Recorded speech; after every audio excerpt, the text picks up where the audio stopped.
أعوذ بالله السميع العليم من الشيطان الرجيم بسم الله الرحمن الرحيم السلام عليكم ورحمة الله وبركاته.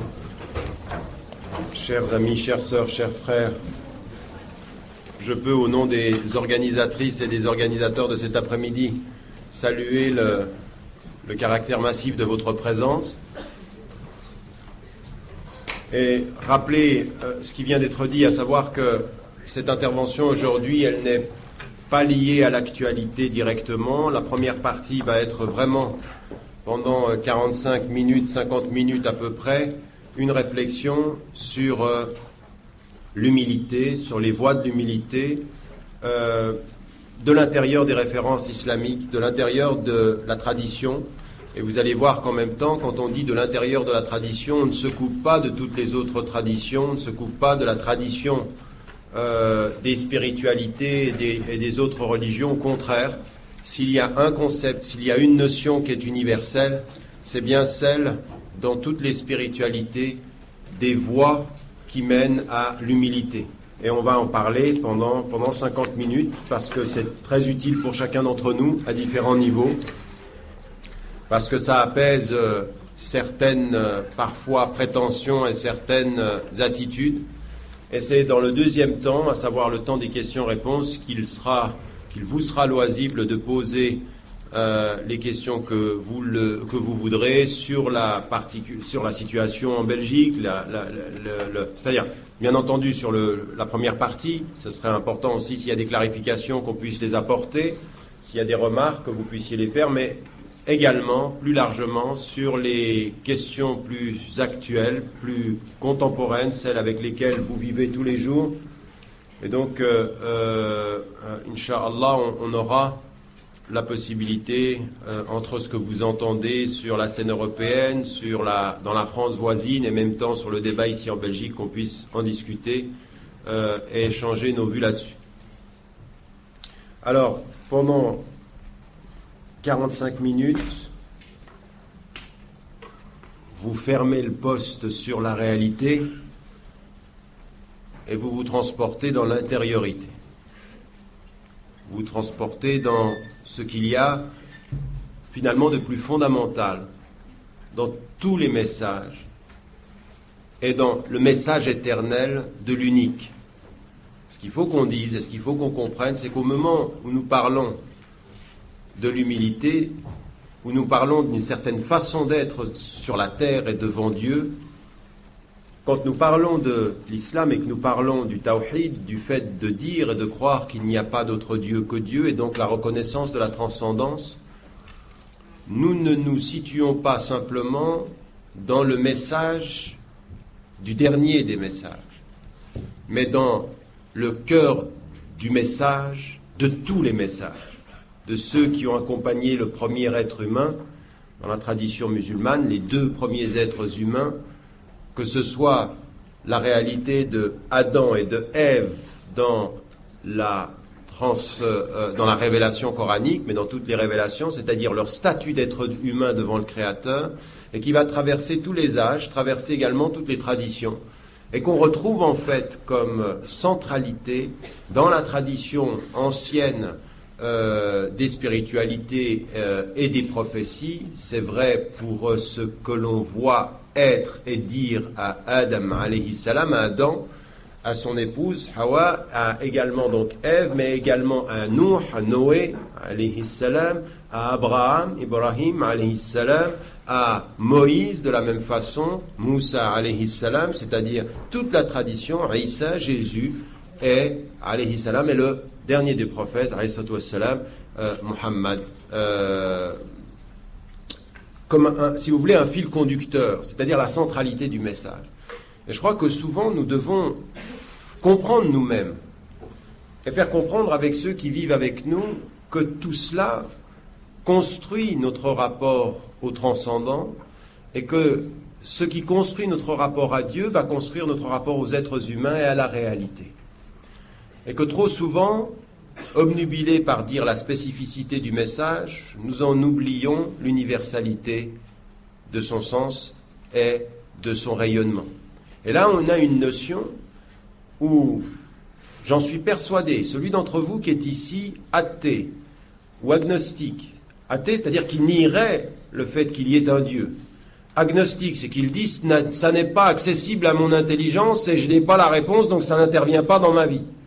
Ou celui qui est de tradition hindoue, ou bouddhiste, ou juif, ou chrétienne, ou musulmane, ou sikh, ou autre, vous allez voir que dans la façon dont les choses sont dites de l'intérieur de cette tradition, on retrouve et on se retrouve comme dans une dimension que nous partageons tous. Et là, c'est une chose qui est importante, c'est-à-dire que la capacité que diverses traditions puissent dire à partir de leur message l'universalité d'une compréhension qu'on retrouve dans toutes les consciences et dans tous les messages. C'est cela qui fera que nous pourrons vivre ensemble. C'est la capacité, à un moment donné, d'extraire d'une tradition le message commun à toutes les autres, commun à toutes les consciences. Et que si vraiment nous pensons que c'est universel, nous devrions être capables de le faire. Mais malheureusement, notre incapacité à accéder à l'universel vient souvent par notre obsession de dire le spécifique. Voilà ma différence, et non pas voilà ma ressemblance. Et donc, comme on est obsédé par dire sa différence en pensant qu'on se dit mieux quand on se dit différent, on oublie de se dire épanoui quand on se dit ressemblant. Épanoui. Épanoui dans cette ressemblance humaine parce qu'il y a quelque chose qui nous habite tous de la même façon. Et vous allez le voir, c'est de ce point de vue-là quelque chose que nous partageons tous et qu'on rencontre dans notre vie quotidienne comme un énorme défi. Il n'y a rien de plus difficile pour la conscience humaine que de vivre l'humilité dans la sincérité et le naturel. L'humilité, et on va voir quelle définition on peut donner à ce terme en comprenant cela aussi de l'intérieur, c'est un idéal, c'est jamais acquis. Qui pense à un moment donné de sa conscience qu'il a atteint l'humilité est un prétentieux. Donc il est plus humble. Au moment où je dis je l'ai acquis, je l'ai perdu. Oui ? C'est comme quelqu'un qui dit moi je suis modeste, ben c'est fini, tu ne l'es plus. Ben oui. Moi je suis humble, c'est fini. Tu recommences tout. Au moment où tu crois que tu l'as plus. Raison pour laquelle il faut toujours savoir que ça t'échappe. Mais ça ne veut pas dire qu'il faut arrêter de marcher derrière. Ça t'échappe et tu continues à suivre. Et c'est pour ça que toute cette démarche de l'humilité, de la conscience de sa limite, est une quête permanente. Celui qui en est le plus près, c'est celui qui a la conscience d'en être très loin. Celui qui a la conscience d'être très près de Dieu, c'est celui qui en toute permanence dans sa vie sait que le chemin est long. C'est-à-dire que la conscience de la difficulté, c'est la réalité de la proximité. La conscience que ça nous manque, c'est d'être proche de l'acquérir.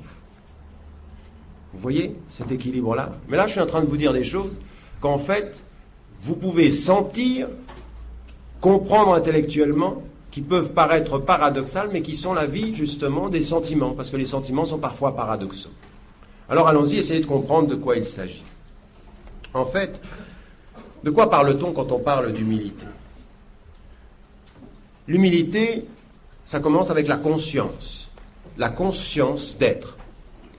Alors, pour la tradition croyante, pour la tradition islamique, ça commence avec la dimension de la ilaha illallah. C'est-à-dire de comprendre qu'il n'y a de Dieu que Dieu et qu'en fait, quand je dis il n'y a de Dieu que Dieu, je ne dis pas simplement il n'y a que lui qui soit, je dis il n'y a que lui qui est supérieur à tout ce qui est. C'est-à-dire qu'il est l'être unique qui a la plénitude de son être, de son existence, et que tous les autres êtres sont créés par le Créateur qui n'a pas besoin, lui, d'être créé par un Créateur. C'est-à-dire qu'il est, lui, dans un absolu, dans une perfection, dans un être qui est tellement cette perfection qu'il ne peut se soumettre à aucune de mes définitions, à aucune de mes représentations, à aucune de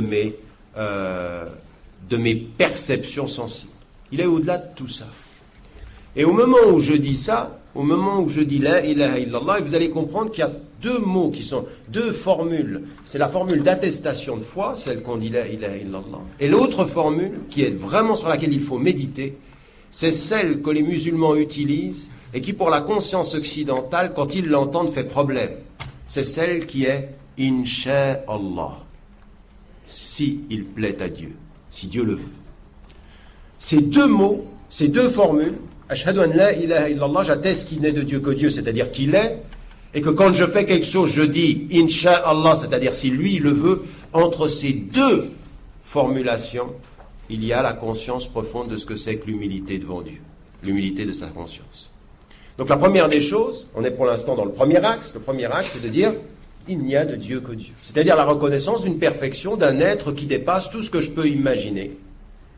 Laysa kamithlihi shay'un wa huwa as-sami'ul basir. Rien, absolument rien de ce que peut concevoir mon intelligence ne lui ressemble. Rien n'est égal à lui. Et il est le très audient et le très voyant. C'est-à-dire que au moment où je dis moi je ne peux pas le concevoir, je suis en train de dire lui peut concevoir tout ce que moi je ne peux pas. Et au moment où on dit Dieu, on dit une chose qui est très importante pour la conscience humaine. C'est-à-dire, et c'est ça qui est important, j'ai conscience qu'il est et que je suis, et j'ai conscience d'être limité par rapport à ce qu'il est. Et l'humilité commence là. La conscience de la limite. La conscience que nous avons, mais que nous n'avons pas tout. Que nous savons, mais que nous ne savons pas tout. Que nous sommes bons, mais pas tous les jours. Et que nous sommes parfois mauvais trop souvent. N'est-ce pas? Vous me suivez? Très bien. Donc, de ce point de vue-là, c'est cette conscience, ici, que si lui est sans limite, je suis dans le limité. Que si lui est dans l'éternité, je suis dans le temporel. Que si lui, il est dans le parfait, je suis dans l'imparfait. Et que si lui, il peut tout, moi, je ne peux que parce qu'il peut. La conscience de cette limite. C'est de cela dont il est question quand on parle de l'humilité. C'est-à-dire, ça commence par la conscience. Alors, encore une fois, est-ce que cela veut dire qu'on ne peut pas être humble si on ne reconnaît pas Dieu? Absolument pas. Vous avez des consciences qui ne reconnaissent pas, mais qui se savent limiter, qui reconnaissent la limite. Et là, on ne peut pas ne pas reconnaître à des consciences sans Dieu l'humilité intellectuelle. Ce qui est important, c'est que là où on ne sera peut-être pas toujours d'accord, c'est qu'on sera d'accord sur une certaine forme d'humilité, mais pas sur toutes. On pourra percevoir comme un croyant que dans certaines consciences, il y a parfois la volonté d'aller au-delà de certaines limites. Et là, on n'est pas d'accord. Mais on ne peut pas nier l'humilité des êtres humains en pensant que si tu ne crois pas ce que je crois, tu n'as pas l'humilité à laquelle moi je peux parvenir parce que tu ne crois pas. Par contre, on peut tout à fait imaginer que dans le débat, tu dis des choses qui, pour moi, dépassent la limite de ce qu'un être humain peut dire. C'est que pour moi, ça n'est pas de l'humilité, c'est peut-être même de la prétention. Je vous donne un exemple. Un exemple simple. Dans la conscience humaine, l'idée, par exemple, que l'intelligence humaine puisse acquérir la vérité. Énormément de philosophes ont pensé cela. Et donc, observez deux philosophes. Deux philosophes, ils partent du même point et ils arrivent à deux réponses différentes. Et pourtant, dans les deux cas, il y a Dieu, mais pas de la même façon. Vous avez le philosophe Descartes qui dit « Je doute de tout, je doute que je doute, puis finalement je pense que je suis en train de douter, donc je pense, donc je suis. » Bon, on va pas... D'accord. C'est ce qu'on appelle le cogito ergo sum. Donc, je doute, je pense, donc je suis, dubito ergo sum. Bien. Qu'est-ce qui est important ici? Il part du doute, c'est humble, c'est-à-dire je n'ai pas de vérité. Et il dit à un moment donné, il y a des vérités qui vont me venir parce que Dieu, dans sa bonté, ne veut pas qu'une vérité me vienne et qu'il soit, si vous voulez, qu'une pensée évidente me vienne et qu'il soit fausse, parce qu'il est bon. Donc ce que je vais acquérir, ce sont des vérités. Ensuite, Blaise Pascal dit de Descartes, après, Dieu ne l'intéresse plus. Il était bon au départ et inutile ensuite. Ce qui, dans la philosophie de Descartes, est vrai parce qu'après, qu'est-ce qu'il dit? Il dit, avec ma seule raison, je vais acquérir la vérité suprême. Donc je construis une pyramide, le discours de la méthode, puis je vais arriver à la vérité. Oui? J'arrive à la vérité avec quoi? Par le seul usage de ma tête. Ce qui, pour la tradition religieuse qui dit La ilaha illallah, dit là, j'ai compris d'où tu pars, je ne suis pas d'accord avec là où tu crois que tu peux arriver. C'est-à-dire de penser que l'esprit humain puisse développer une méthode d'acquisition de la vérité par son seul pouvoir. Ça voudrait dire que de l'imparfait de ton intelligence, tu peux acquérir le parfait de la vérité. Là, ce serait quoi? Une prétention de l'intelligence, un manque d'humilité. Abu Hamid el-Ghazali, XIIe siècle, part exactement. D'ailleurs, on sait aujourd'hui que l'influence d'Abu Hamid el-Ghazali sur Descartes est avérée. Est avérée par des voix, et même peut-être par une lecture d'un texte latin très très tôt. Mais pourquoi est-ce que je vous dis ça? Parce que lui, ce qu'il dit, je commence par le doute, je peux douter de moi et du monde. À un moment donné, je peux construire avec ma raison, mais la seule possibilité pour moi d'acquérir la vérité n'est pas dans l'ordre de l'intelligence, il est dans l'ordre du cœur. Et le cœur, c'est pas moi qui le gouverne. En d'autres termes, il dit, je vais jusqu'à une limite avec ma tête, et Dieu commence à me prendre à partir de cette limite avec mon cœur. C'est la foi. Dans la tradition croyante, c'est reconnaître une limite et reconnaître qu'au-delà de cette limite, je ne peux pas et il peut tout. Vous avez compris?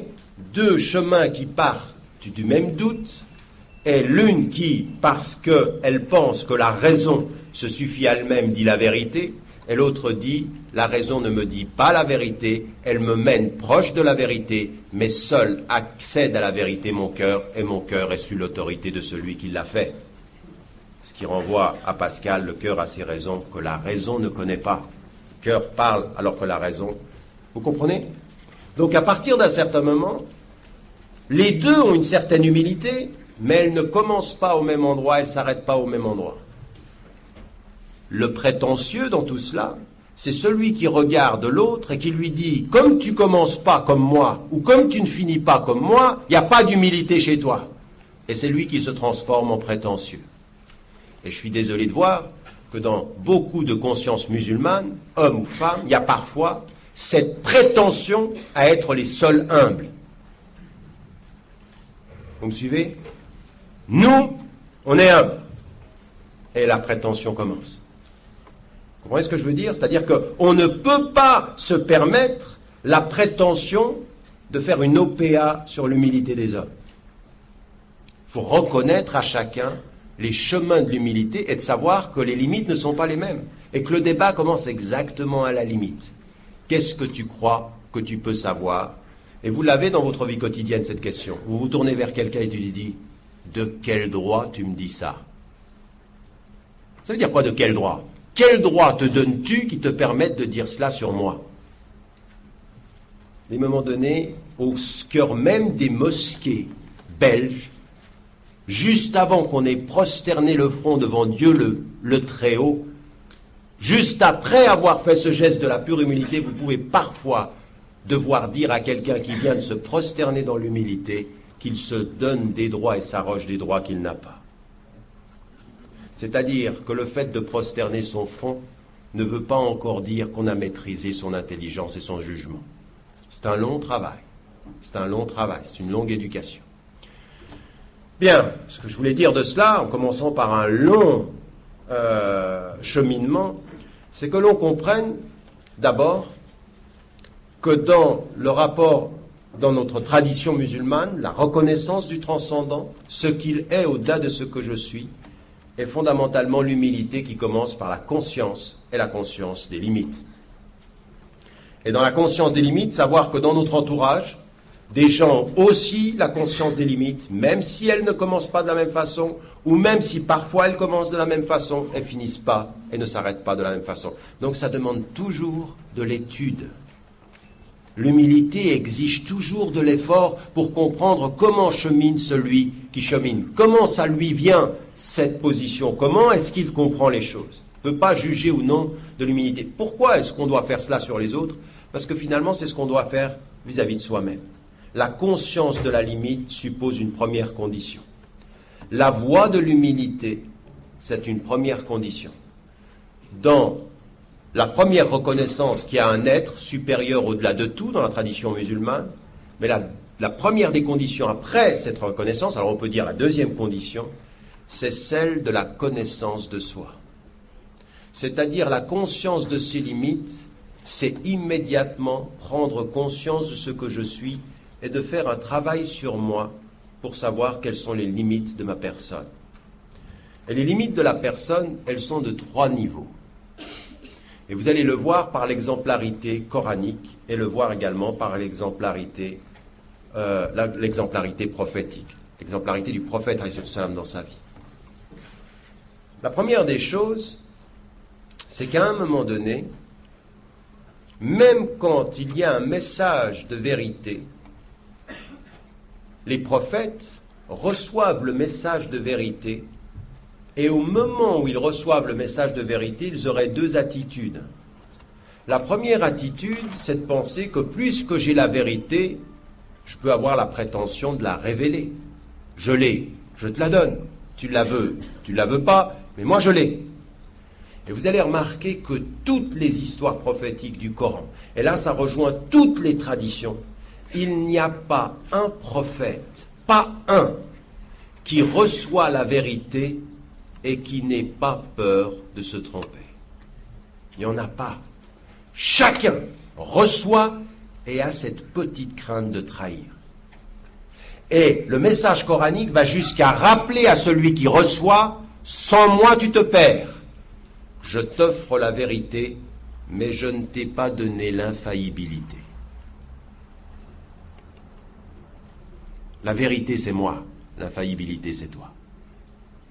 Raison pour laquelle beaucoup de savants, quand ils finissent, jusqu'à des hommes beaucoup plus simples dans leur connaissance de l'islam, juste avant de mourir, dans son autobiographie, Malcolm X, qui dit, alors qu'il est en train de discuter avec le journaliste, ce que disent tous les savants, tout ce que j'ai dit de bien importe et vient de Dieu.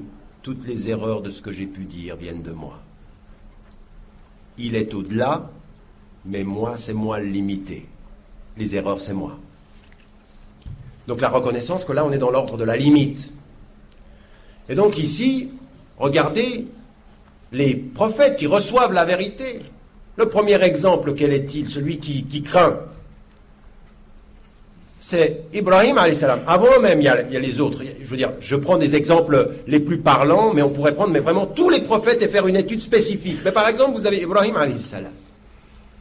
Il a la vérité, il croit, le cœur est apaisé, c'est fini, il a reçu, il n'a pas besoin.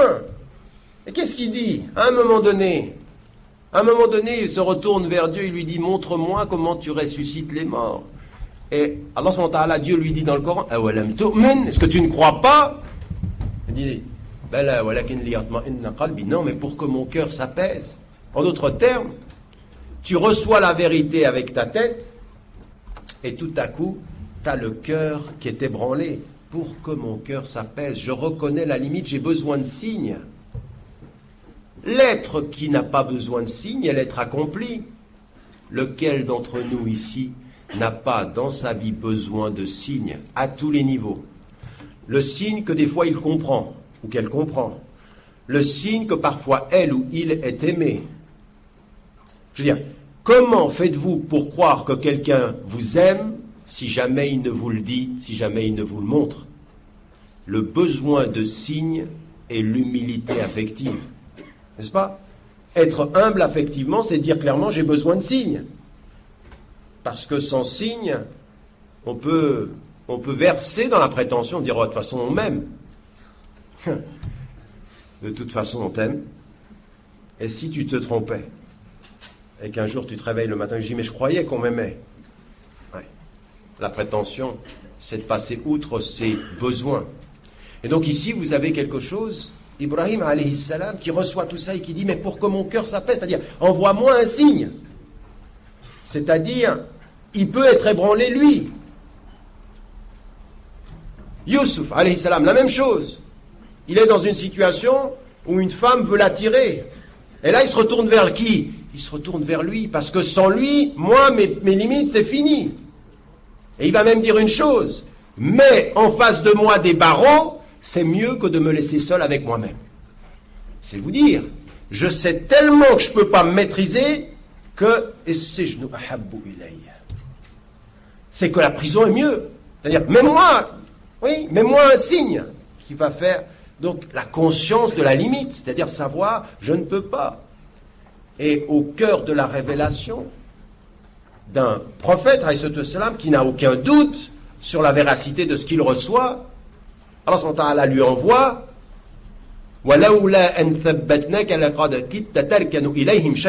si nous ne t'avions pas affermi, c'est-à-dire Dieu, tu aurais dévié vers eux d'une déviation subtile. C'est-à-dire que si tu n'avais pas un pouvoir qui vient d'au-delà de ton pouvoir, eux, ils auraient eu le pouvoir sur ton petit pouvoir et ils t'auraient influencé. Bon, ça c'est dit à qui? C'est dit au prophète, et quand vous lisez ça dans le Coran, vous fermez le livre, vous sortez dans la rue, et vous vous dites, là, si je suis livré à moi-même, c'est fini. C'est fini. Raison pour laquelle l'invocation prophétique, elle est La taqilna ila anfusina tarfata ayn. Ne nous laisse pas à nous-mêmes l'espace d'un clignement d'œil, c'est-à-dire sois avec nous tout le temps pour nous maîtriser. La taqilna ila anfusina. Ne nous laisse pas vis-à-vis de nous-mêmes, c'est-à-dire livrés à nous-mêmes. Vous avez entendu la formule française, elle est très belle, elle est très juste. Livrés à nous-mêmes. C'est-à-dire sans possibilité de se maîtriser. Ce que chacune d'entre vous ici, ce que chacun d'entre vous ici connaît quotidiennement dans sa vie. Alors il y a deux solutions.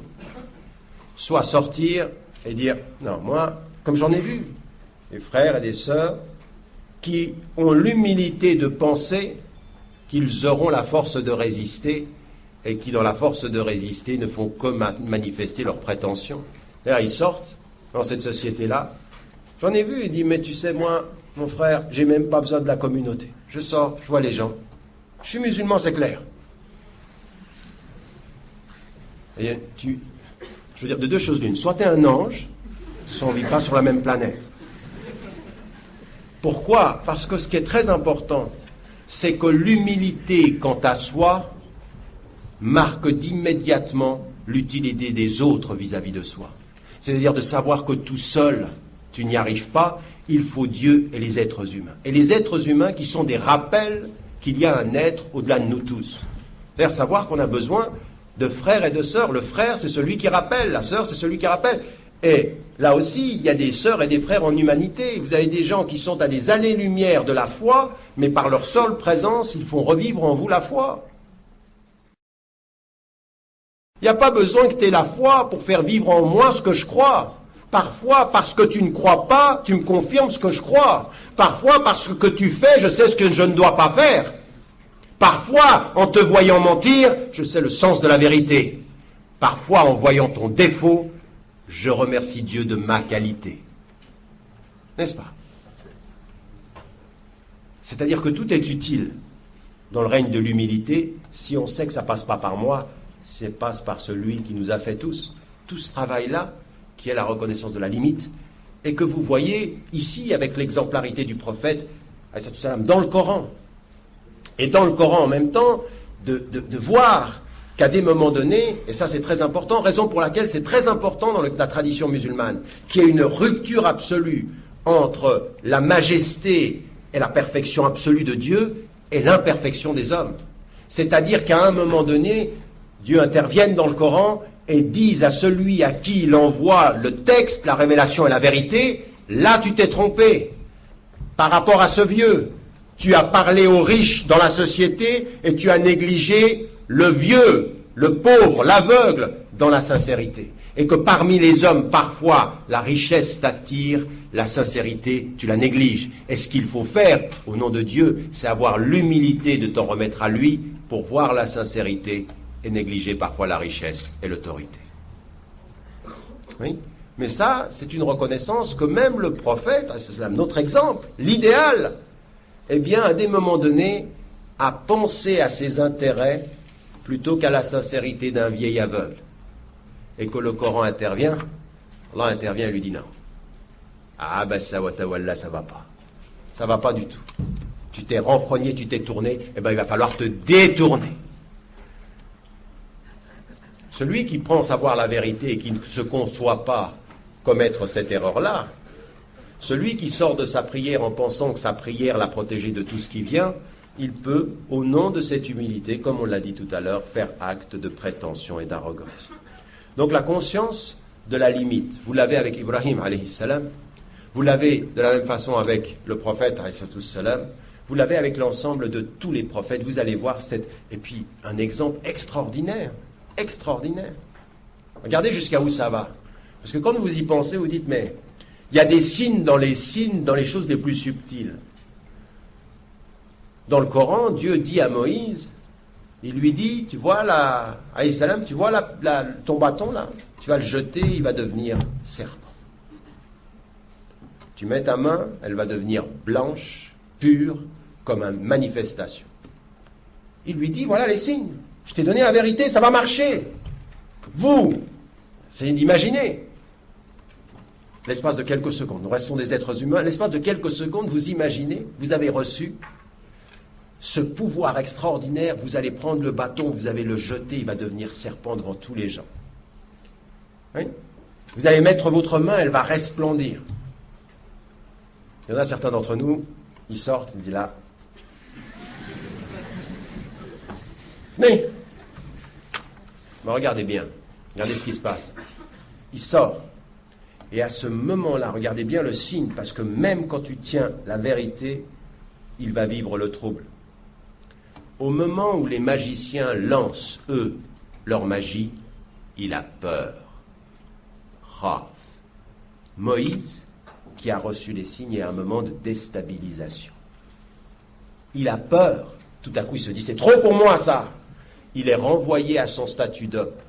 Et à ce moment-là, Allah lui dit, jette. Tel plus fort sur ce coup-là. Mais le petit moment-là, où il a la vérité et il vit la peur, ça c'est l'humilité. C'est l'humain au cœur de la vérité. Ce petit moment. Ce qui veut dire en fait, ce petit moment de jugement comme ceci. Et c'est Dieu qui le confirme dans cela. C'est Dieu qui le confirme. Attention, tu as les signes. Donc cette crainte qui vient de celui qui sait ne pas se suffire à lui-même, qui a la conscience de cette limite-là. Alors là, de quoi est-ce que j'ai parlé jusqu'à maintenant? Du rapport de force, du rapport de pouvoir, du rapport à la vérité. On peut dire exactement la même chose de l'humilité vis-à-vis des connaissances. C'est-à-dire du rapport que l'on a par rapport à son savoir. Et là, par rapport à l'expérience de l'humilité, vous avez une histoire que Voltaire a reprise sans le dire. Voltaire était brillant intellectuellement, malin dans ses plagiats. Dans Zadig ou la destinée, il reprend l'histoire de Surat el-Kahf, de la caverne. Il la reprend pratiquement telle qu'elle. Et vous connaissez l'histoire, c'est Moussa alayhi salam qui a eu à un moment donné la prétention qu'il savait. Je sais, parce que je suis prophète. Et là, Dieu lui envoie un homme qui sait plus que lui. Et il sait plus que lui, et il va par 3 fois lui dire, tu n'auras pas la patience d'attendre. Viens, d'accord, tu m'accompagnes, à une seule condition. C'est que tu ne me poses pas de questions sur ce que je vais faire. Ça veut dire quoi, ne me pose pas des questions sur ce que je vais faire? Ça veut dire qu'au moment donné où je vous dis, viens, tu vas vivre quelque chose avec moi, mais attention, tu ne me poses pas de questions sur ce que je vais faire. Je suis en train de vous renvoyer à quoi? À vos propres limites intellectuelles, à votre propre limite de la connaissance. Au moment où je sais que vous allez poser des questions, une question, c'est la reconnaissance que je n'ai pas la réponse. N'est-ce pas? Il a mis le prétentieux à la connaissance dans l'humble qui questionne. Il va questionner. Et tout ce questionnement, il va passer par lan tastati'a ma'iya sabra. Tu ne pourras pas être patient à mon égard dans dans cette épreuve. Et il ne va pas rien faire. Il va trouer le bateau de ceux qui le prêtent. Il va tuer un enfant sans raison. Et il va reconstruire un mur sans récompense. Et lui, à chaque fois, il a la question. Et qu'est-ce qui est renvoyé ici? Au moment où tu penses savoir, il y a toujours un être qui sait plus que ce que tu sais. Et au-delà même de celui qui sait, il y a celui qui sait tout. Donc l'humilité intellectuelle. L'humilité dans le rapport de force, l'humilité dans l'intelligence, l'humilité du savoir. Donc il y a ici une dimension de comment je suis dans l'humilité vis-à-vis de Dieu, vis-à-vis des gens, l'humilité vis-à-vis de l'intelligence, et il reste encore 2 cas de figure. Le premier cas de figure, c'est ce que l'on croit être par rapport à autrui en tant qu'être. Et celui-ci est un cas, je le prends en 3e, mais il va s'expliquer par les 2 premiers et il est central par rapport à tous. C'est celui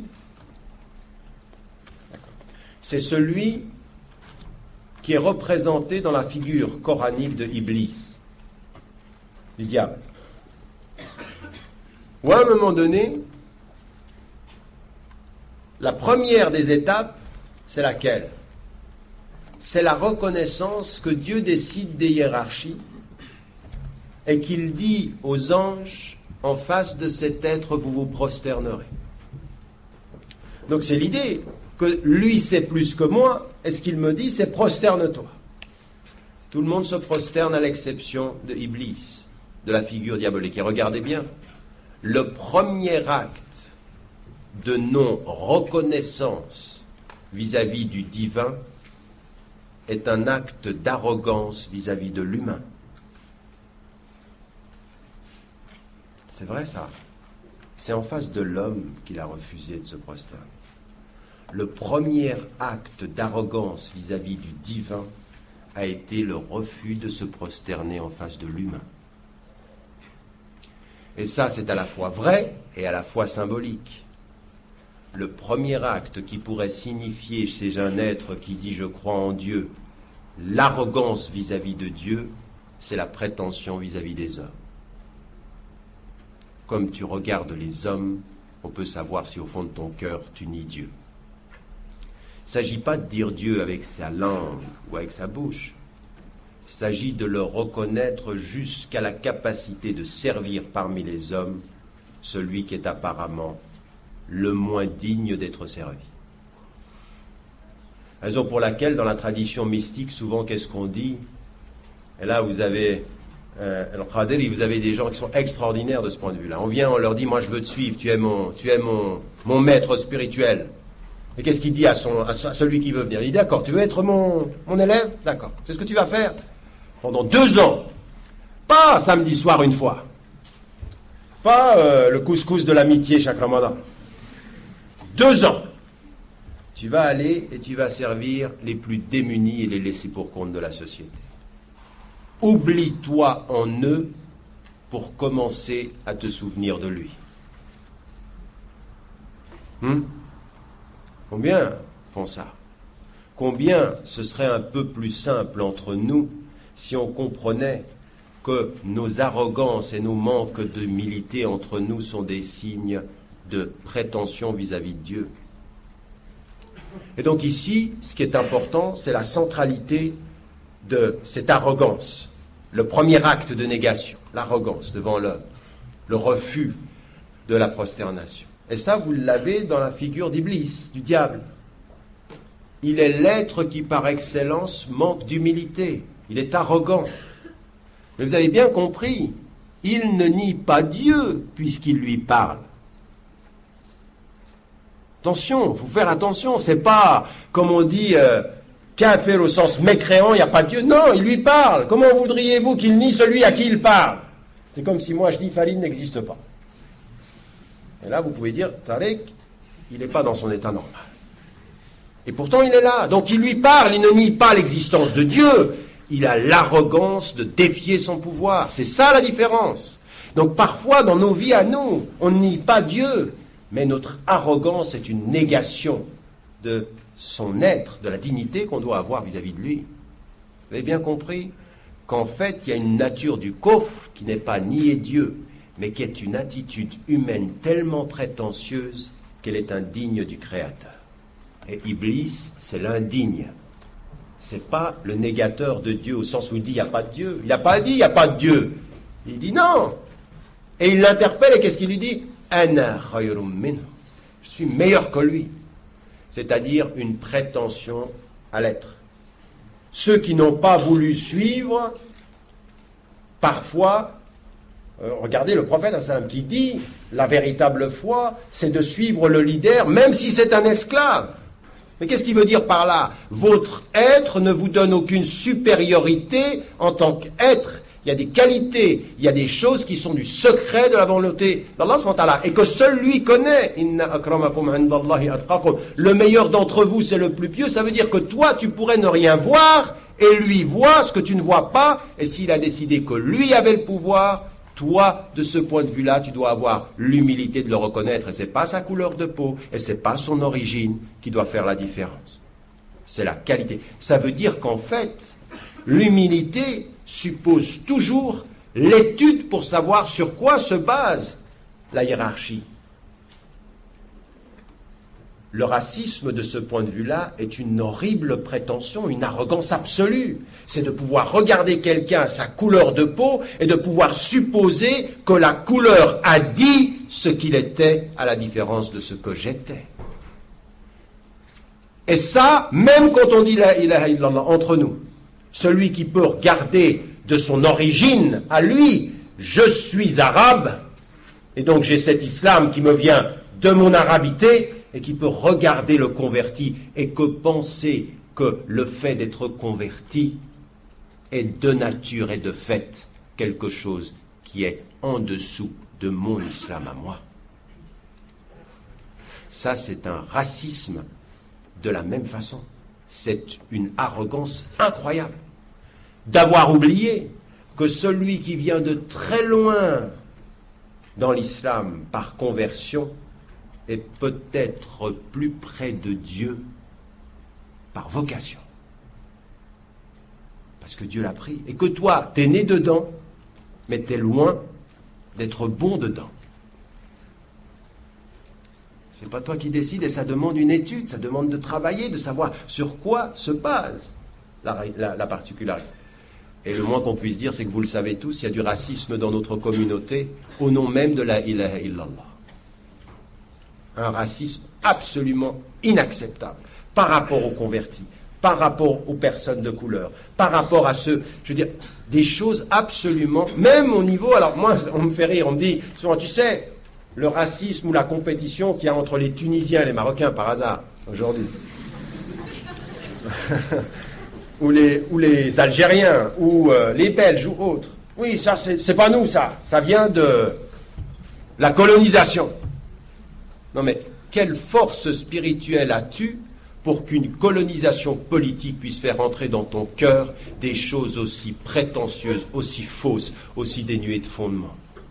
Si ça a pu rentrer dans ton cœur, c'est que ton cœur était vide des principes qui devaient fonder ta liberté. Et c'est ça la réalité. Et c'est exactement ce que dit Mohamed Iqbal, on répète souvent ça, colonisé parce que colonisable. Donc c'est parce qu'on est apte, d'accord à recevoir cela, et que vous voyez aujourd'hui que vous avez des coups de téléphone et vous avez envie de dire aux gens, mais s'il vous plaît, n'ayez pas la prétention de penser que les gens qui viennent de votre village ou de votre pays sont supérieurs à ceux qui viennent d'ailleurs. Bien ici, la centralité de cette arrogance-là, parce qu'elle rayonne sur tous les autres. L'arrogance intellectuelle et la reconnaissance de l'humilité devant Dieu et de l'humilité devant les hommes. Donc on retient, 1, l'humilité devant Dieu parce qu'il est tout. 2, l'humilité dans le jugement qu'on a vis-à-vis des gens parce que c'est la conscience de nos limites. 3, l'humilité intellectuelle, savoir que je ne sais pas tout et se souvenir, comme il est dans Surat Yusuf, c'est qu'au-delà de tout être qui sait, il y a quelqu'un qui est plus savant. Et puis, ici, l'humilité même dans la comparaison des êtres. Et puis, il y en a une dernière qui rayonne autour de ces 4 voies, 5 voies maintenant de l'humilité. Et après, je conclurai sur nos vies à nous, parce que tout ça, ça peut vous donner l'impression d'être des belles théories. Le but le plus important, c'est de rassembler tout ça dans sa vie et d'en vivre. Eh bien, c'est celle de la voie de l'humilité vis-à-vis de soi-même. C'est que Dieu, il est exigeant avec nous. On ne naît pas immédiatement reconnaissant. On n'apprend pas tout de suite à dire merci. On l'apprend par les parents, on l'apprend par les gens, on l'apprend par la société. Vous n'êtes pas né démocrate et ouvert, vous êtes né plutôt égoïste et possessif. Ça, c'est mon jouet, c'est pas le tien. Dégage de là, c'est ma maman, c'est pas la tienne. Mais quand vous écoutez bien ce que dit un enfant, il dit c'est ma maman. Dégage. C'est ça qu'il dit. Il dit dégage de là, c'est la mienne. Et vous, vous êtes content. Je suis sa maman. Je suis son papa. On éduque la distanciation, ma possession. Tout ça, c'est de l'éducation. C'est vrai avec les êtres, c'est vrai avec les relations, c'est vrai avec les jouets, c'est vrai avec tout. On apprend tout cela. Et tout cela, qu'est-ce que c'est? C'est l'éducation à être digne, à avoir cette conscience des limites. Et c'est l'éducation à la justice vis-à-vis de soi. En d'autres termes, on ne devient juste vis-à-vis de soi que par un travail éducatif sur la conscience de ses limites. Écoutez bien, on ne devient juste vis-à-vis de soi, c'est-à-dire on trouve la justesse que par un travail d'éducation sur la conscience des limites, c'est-à-dire ça je peux, ça c'est la limite, ça je ne peux pas, il ne faut pas que je dise. C'est quoi cela? C'est comprendre que on est tout le temps en train d'essayer de faire mieux et on va tout le temps faire mal et on va tout le temps essayer de refaire mieux. Et ça, c'est le vrai parcours spirituel qui va réunir tout ce dont on a parlé jusqu'à maintenant. Allahumma zalamtu nafsi. Oh Dieu, j'ai été injuste avec moi-même. Wa illam taghfir lani. Wa illam. Comment dire? Taghfir li. Vas-y. On doit dire ça tous les jours. Wa illam taghfir li wa tarhamni la akunanna min adh-dhalimin. Si, oh Dieu, min al-khasirin, pardon. Oh Dieu, j'ai été injuste avec moi-même. Et si tu ne me pardonnes pas, et si tu ne m'aides pas, je serai au nombre des perdants. Allahumma zalamtu nafsi. J'ai été injuste à mon égard. Ça veut dire quoi? Ça veut dire que dans toute cette lutte de ce travail sur soi, on comprend une chose, c'est qu'on est injuste avec soi-même et qu'il faut continuer son éducation, mais en disant une chose. Si tu ne me pardonnes pas et si tu n'es pas miséricordieux à mon égard, je suis au nombre des perdants. Cette conscience des limites, elle dit deux choses. Cette doha que le prophète, ou que les prophètes ont dit dans leur histoire à plusieurs moments du Coran et que le prophète a répété à diverses occasions, qu'est-ce qu'elle dit? Elle dit, j'ai été injuste à mon égard et j'ai besoin de ton pardon et j'ai besoin de ton aide. En d'autres termes, c'est la conscience d'une chose, c'est-à-dire qu'on a fait une faute, on en est conscient, on est conscient de sa limite, on demande à Dieu, mais on sait que c'est jamais fini, que la faute va revenir ou que d'autres fautes vont venir. Nous ne sommes jamais protégés définitivement des fautes que l'on fait. Mais que la grandeur, la conscience de la limite, l'humilité, c'est de savoir que le seul qui peut nous aider, c'est effectivement Dieu dans ce travail éducatif. S'éduquer à faire moins de fautes en ayant conscience qu'on en fera toujours. Oui, c'est ça l'humilité. Et avoir conscience qu'on en fera toujours pour savoir qu'on sera toujours dépendant de celui qui nous pardonnera toujours. Parce que lui, son deuxième nom, c'est Rahman. Et son troisième, c'est Rahim. C'est-à-dire qu'il est en permanence proche de ceux qui se rapprochent. Il vient en courant auprès de ceux qui viennent en marchant. Il est toujours pardonneur avant d'être en colère. Inna rahmati sabaqat ghadabi. Ma miséricorde précède ma colère. Mais si tu perds ma miséricorde, attends-toi à la colère. Ce qui est important ici, c'est cette conscience-là d'un cheminement perpétuel. Donc ce n'est pas une conscience comme ça qu'on a, puis on dit « moi je suis humble et je l'ai acquis ». Non, c'est un travail éducatif et qui commence par la conscience de ses propres limites. 1, dans ce que nous sommes. 2, dans ce que nous faisons. 3, dans ce que nous savons. 4, dans la façon dont on va juger les gens. Et avec cette idée en permanence qu'on va commettre des erreurs et qu'on va revenir. Raison pour laquelle, immédiatement avec la dimension de l'humilité, il va y avoir la dimension du retour, systématiquement revenir, systématiquement redemander, savoir qu'on va tomber et qu'il faut se relever. Il y a un titre de livre que j'ai énormément apprécié, il vient de sortir, c'est un livre, je suis tombé dessus là comme ça m'a fait réfléchir pendant tout un voyage, là récemment. Je suis dans une librairie et je tombe sur un livre qui est de dire, qui dit ceci, tomber 7 fois et se relever 8. C'est Philippe Labro qui a dit ça. 8 dépressions et chaque fois se relever. Eh bien c'est exactement ça. Faire des fautes le temps d'une vie et revenir chaque fois dans sa vie à celui qui pardonne les fautes. Il faut chaque fois avoir une demande de pardon supérieure à la faute qui l'a précédée. Chaque fois une de plus, mais il faut chaque fois l'avoir. Parce que ne pas demander pardon quand on vient de faire une faute, c'est la prétention de celui qui pense s'en sortir tout seul. Et c'est-à-dire un travail de dialogue avec soi-même, un travail de dialogue avec Dieu en permanence, lui demander en permanence, être en connexion en permanence. Et qu'est-ce que c'est ça? C'est le sens absolu de l'invocation. C'est-à-dire, prier 5 fois, c'est une obligation. Parler à Dieu en permanence, c'est une nécessité. Lui parler tout le temps. Entre les prières, tout le temps. Lui parler. Se parler, savoir sa faute, et lui parler, lui demander de se protéger de soi-même. Parfois de lui dire, mets entre moi et moi une barrière de prison. Des fois, le principal cambrioleur de ma demeure intérieure, c'est moi-même. Le principal terroriste de mon intelligence, c'est ma propre intelligence. Le principal ennemi de ma dignité, c'est ma propre passion. Donc mets des barrières, aide-moi. Et donc cette dimension, c'est cette voie, ce dialogue permanent, pour ne pas tomber dans les 4 formes autres dont je viens de parler, de savoir quels sont les enseignements prophétiques dans cette voie-là, et véritablement aller de l'avant dans ceci. Et ma conclusion, elle est celle-ci. Plus ce travail est fait personnellement, plus ce travail est fait dans les invocations, c'est-à-dire que systématiquement, chaque fois qu'on le peut, c'est pas uniquement après les prières, bien sûr, les meilleurs moments, il y a des meilleurs moments, il y a des moments qui sont différents dans le jour. Mais vous savez, posez-vous toujours la question, pourquoi on a dit, bon, il y a le moment qui vient juste après la prière, mais pourquoi on a un sentiment tout à fait particulier quand on parle à Dieu quand tout le monde dort?